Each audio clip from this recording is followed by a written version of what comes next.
بسم الله الرحمن الرحيم والصلاة والسلام على محمد وآله الطاهرين اللهم صل على محمد وآل محمد. السلام على الحسين وعلى علي بن الحسين وعلى أصحاب الحسين الذين بذلوا مهجهم دون الحسين علیہ السلام. قابل عزت و احترام سامعین و ناظرین، بارگاہ امیر المومنین علی بن ابی طالب علیہ السلام سے آپ کی خدمت میں حاضر ہیں. قافلہ حسینی مدینہ سے مدینہ تک اس موضوع پر مسلسل گفتگو چل رہی ہے. درس نمبر 83 آپ کے سامنے پیش کیا جا رہا ہے. گفتگو یہاں تک پہنچی تھی کہ عاشور کے روز سید الشہداء کے اصحاب مسلسل پے در پے اپنی جانوں کا نذرانہ پیش کر رہے تھے، یہاں تک کہ ظہر کا وقت آ گیا. ظہر کے وقت جب جناب ابو ثمامہ ساعدی نے نماز کا ذکر کیا تو اس وقت سید الشہداء نے جنگ روکنے کا کہا، اور اس میں بھی کئی سارے اصحاب شہید ہو گئے. اور ہم نے ذکر کیا کہ بعض تاریخ سے ظاہر ہوتا ہے جناب ابو ثمامہ بھی اسی میں شہید ہو گئے تھے. سوال یہ ہے کہ نماز امام حسین علیہ السلام اور اصحاب امام حسین علیہ السلام کی نماز کی کیفیت کیا تھی؟ عاشور کے روز ظہر کی نماز کی بات ہو رہی ہے. بعض محققین نے، بعض مؤرخین نے لکھا کہ صلی الحسین علیہ السلام صلاۃ الخوف، امام حسین علیہ السلام نے نماز خوف پڑھی ہے. نماز خوف پڑھی یعنی کیا مطلب؟ وہ جو نماز خوف کے تمام طریقہ کار ہیں ان کو اپنایا گیا، یعنی 2 رکعت نماز پڑھی اور اپنے اپنے اس خاص طریقے سے جو نماز خوف کے طریقہ کار قرآن کریم میں بھی اشارہ ہوا ہے اس حوالے سے. دوسری چیز، ابن نمائے ہلی مصیر الاحزان میں لکھتے ہیں کہ قیلہ کہا یہ گیا ہے، اشارہ کر کے کہتے ہیں قیلہ کہا گیا صلی الحسین علیہ السلام و اصحابہ فرادہ بالایما، جماعت نہیں پڑھی ہے. امام حسین علیہ السلام نے اور ان کے اصحاب نے فرادہ نماز پڑھی ہے، بالایما اشارے سے پڑھی ہے. اچھا، یہ سارے اقوال کیوں آ رہے ہیں؟ کیونکہ راویان مخالفین بھی تھے، انہیں کیا پتا کہ امام حسین علیہ السلام جس مکتب سے ہیں، اہل بیت علیہ السلام میں سے ہیں، رسول کے در سے تمام کا تمام علم لیا ہے، ان کا نماز، ان کا طریقہ کار الگ اور وہ اپنے طریقہ کار سے سوچتے تھے. اس وجہ سے تھوڑا سا ایک آپ کہہ سکتے ہیں کہ اختلافات ظاہر ہوئے کہ کس طریقے سے امام نے پڑھی. مگر سید مکرم عبد الرزاق مکرم صاحب، محقق سید مکرم لکھتے ہیں کہ والذی اراہ ان صلاۃ الحسین علیہ السلام کانت قصرا، میں سمجھتا ہوں کہ امام حسین علیہ السلام کی نماز قصر تھی، قصر نماز تھی. وہ لوگ جو دیکھ رہے تھے انہوں نے کہا 2 رکعت نماز پڑھی تو وہ سمجھا اچھا صلاۃ خوف ہے. یہ قصر کیوں تھی؟ قصر اس لیے تھی کہ نبی اکرم صلی اللہ علیہ وآلہ بھی بیان کر چکے تھے. کیا بیان کر چکے تھے؟ کہ عاشور کی 10 تاریخ کو شہادت ہوگی. علم امامت سے امام حسین اسلام بھی جانتے تھے. اور قصر نماز کا حکم یہ ہے کسی جگہ کوئی 10 دن سے کم رکے تو قصر نماز ہوتی ہے. جب 10 دن سے کم رکے قصر نماز ہوتی ہے. 2 محرم کو کربلا معلیٰ امام حسین السلام پہنچے، پتہ تھا کہ 8 محرم کو شہادت ہو جائے گی، تو اس وجہ سے قصر نماز پڑھی. اور وہ لوگ جو تھے دوسرے دیکھنے والے وہ سمجھ رہے تھے نماز خوف انجام دی ہے. اچھا، پھر وہ جو فرادہ والی کیفیت ہے اس میں کیا ہے؟ فرادہ والی کیفیت میں یہ ہے کہ کیونکہ کچھ لوگ امام علیہ السلام نے آگے ان کو مقدم کیا تھا کہ اس طریقے سے آپ آگے کھڑے ہو جائیں، تیروں کو روک کے کچھ ڈھال لے کے کھڑے ہو گئے تھے. تو یہ کیفیت ہوتی ہے نماز جماعت کی، خاص کیفیت ہوتی ہے. تو انہوں نے یہ سمجھا کہ یہ فرادہ پڑھنا ہے، فرادہ پڑھنا ہے، یہ آگے کھڑے. اس طریقے سے بھی ایک ممکن ہے اختلاف ہوا. البتہ یہ بات ذہن میں رہے کہ سید الشہداء نے اپنے اصحاب کے ساتھ نماز پڑھی، اور نماز کی جو خاص کیفیت جو مختلف تاریخ میں ذکر ہوئی، 2 لوگوں کو کہا آگے بڑھ جاؤ. خاص طور سے امام حسین علیہ السلام نے کس کو کہا؟ جناب زہیر ابن قین کو اور جناب سعید ابن عبداللہ حنفی کو. تقدم امامی، سید الشہداء کا جملہ ہے، تم دونوں میرے آگے کھڑے ہو جاؤ. اب ان کی نماز یہ ہے کہ امام حسین اور ان کے اصحاب کی حفاظت کریں. جناب سعید ابن عبداللہ عظیم المرتبہ شخصیت ہے. جناب سعید ابن عبداللہ مقتل خوارزمی کا جملہ کہ امام حسین السلام نے جب آگے بڑھایا ان کو تو جہاں جہاں امام رکوع میں جاتے ہیں، سجدے میں جاتے ہیں، سعید اپنے آپ کو ہلا رہے ہیں. وہاں سے مسلسل نبل کہتے ہیں بڑے والے تیر کو، مسلسل تیر چلے جا رہے ہیں. جناب سعید ابن عبداللہ امام حسین علیہ السلام کو بچا رہے ہیں، اپنے جسم پہ تیر کھا رہے ہیں.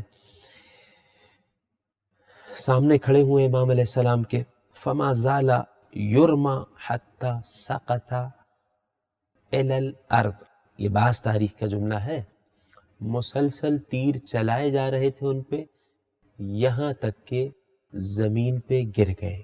مگر بعض جگہ عجیب ہے، اور کتنے تیر چلائے یہ بھی میں بیان کروں گا، عجیب ہے بعض جگہ تاریخ میں کہ سعید بن عبداللہ آگے کھڑے ہیں، تیر مسلسل چل رہے ہیں، ایک مرتبہ پیشانی پہ تیر لگا، ہاتھوں کو بلند کیا، پروردگار اتنی حیات دے دے کہ میرے آقا حسین کی نماز تمام ہو جائے۔ نماز تمام ہوئی ہے، جناب سعید بن عبداللہ کو زمین پہ گرنے نہیں دیا امام حسین نے، آ کے اپنی آغوش میں بڑھ کے لیا ہے سعید بن عبداللہ کو۔ میں چند جملے پیش کروں گا زیارت ناہیہ سے۔ سید علی حلو رحمت اللہ علیہ لکھتے ہیں کہ اگر سعید بن عبداللہ کی فضیلت میں کچھ بھی نہ ہو سوائے زیارت ناہیہ کے ان جملوں کے، تو یہ بہت ہے ان کی عظمت بیان کرنے کے لیے، میں پیش کروں گا انشاءاللہ۔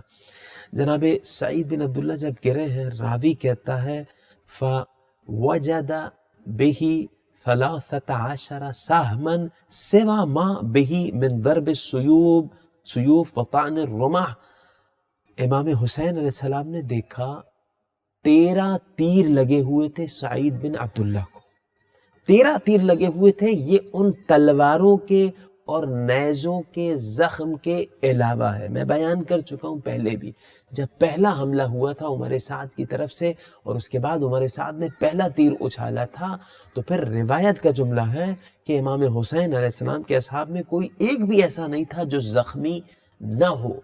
سعید بن عبداللہ بھی ان لوگوں میں زخمی تھے، اس کے باوجود آگے بڑھے، 13 تیر، تلواروں کے نشان، مسلسل جہاں جہاں حملے ہو رہے ہیں یہ صاحب بڑھ بڑھ کے حملے کر رہے ہیں۔ اب سعید بن عبداللہ کی نماز کا عالم یہ تھا کہ امام حسین کے سامنے کھڑے ہو گئے، تیر چل رہے ہیں، 13واں تیر لگا، نماز تمام ہوئی، گرے ہیں، سید الشہداء نے اپنی آغوش میں لیا ہے۔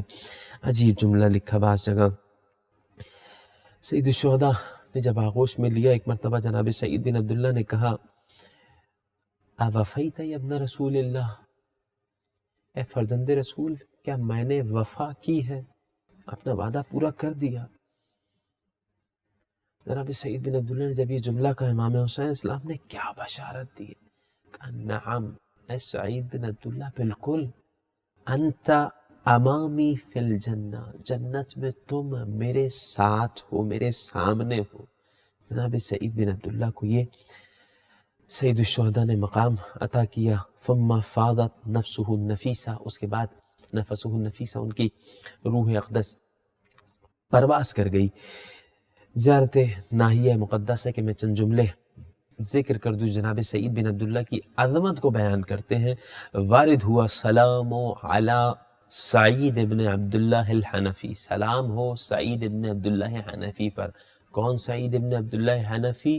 جن کو اجازت مل گئی تھی کہ چلے جائیں، سعید الشہداء کو چھوڑ کے دوسرے اصحاب کی طرح نہیں گئے، اور جو جملے کہے ہیں ان جملوں کو معصوم امام نے سعید بن عبداللہ کی زیارت کے ساتھ ہمیشہ کے لیے جوڑ دیا۔ وہ کیا جملے تھے؟ القائل للحسین وقد اذن له فی الانصراف، امام حسین نے جب انہیں جانے کی اجازت دے دی تھی کہ مجھے چھوڑ کے چلے جاؤ، پھر بھی جنت کی ضمانت لیتا ہوں، اس وقت جناب سعید بن عبداللہ نے امام حسین السلام سے کیا کہا تھا؟ لا واللہ لا نخلیک حتی یعلم اللہ انا قد حفظنا غیبت رسول اللہ صلی اللہ علیہ وآلہ فیک، اے میرے آقا خدا کی قسم ہرگز ایسا ممکن نہیں ہے کہ آپ کو چھوڑ کے چلا جاؤں، یہاں تک کہ اللہ کو یہ بتلا دوں، یہ اللہ کی بارگاہ میں یہ بات واضح کر دوں، اللہ یہ بات جان لے کہ میں نے نبی کی غیبت میں نبی کی حفاظت کی ہے۔ امام حسین کی حفاظت کو جناب سعید نبی کی حفاظت کہہ رہے ہیں، نبی کی غیبت میں، نبی کے جانے کے بعد میں نے نبی کی حفاظت کی ہے۔ اے سید الشہداء، اے آقا ابو عبداللہ الحسین، میں اس وقت تک نہیں جاؤں گا جب تک بتلا نہ لوں۔ لو اعلم، اے میرے آقا کیسی بات کر رہے ہیں جانے کی، لو اعلم، اگر مجھے علم ہو جائے، مجھے معلوم ہو، علم ہو کہ انی اقتل ثم احیا، مجھے قتل کر دیا جائے گا پھر مجھے زندہ کیا جائے گا، ثم احرق ثم اذرا، مجھے جلا دیا جائے گا قتل کرنے کے بعد، وہ جو جلنے کے بعد راکھ بن جائے گی اسے ہوا میں اڑا دیا جائے گا۔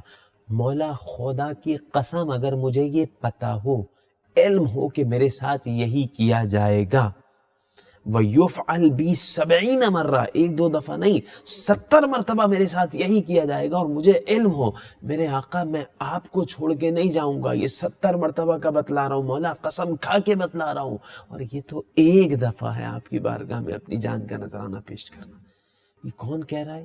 زیارت ناہیہ میں معصوم امام کہہ رہے ہیں کہ جناب سعید بن عبداللہ نے اس طریقے سے امام حسین علیہ السلام کی بارگاہ میں محبت سے، الفت سے، جوش شہادت کے جذبے میں یہ جملے کہے ہیں۔ ما فارقتک حتی القا حمامی دونک، یہاں تک کہ میں اپنی موت کا نذرانہ آپ کے سامنے پیش کر دوں۔ حمام موت کے لیے استعمال ہوتا ہے۔ کیف افعل ذلک، مولا کیسے آپ کو چھوڑ کے جاؤں گا؟ وانما ہی موتۃ او قتلۃ واحدہ، یہ تو ایک موت ہے، ایک دفعہ قتل ہونا ہے۔ ثم ہی بعدها الکرامہ التي لا انقضاء لها ابدا، اور اس شہادت کے بعد وہ احترام و عزت و کرامت ہے شہادت کے بعد کہ جو کبھی بھی ختم نہیں ہوگی۔ میرے آقا میں آپ کو چھوڑ کے ہرگز نہیں جا سکتا۔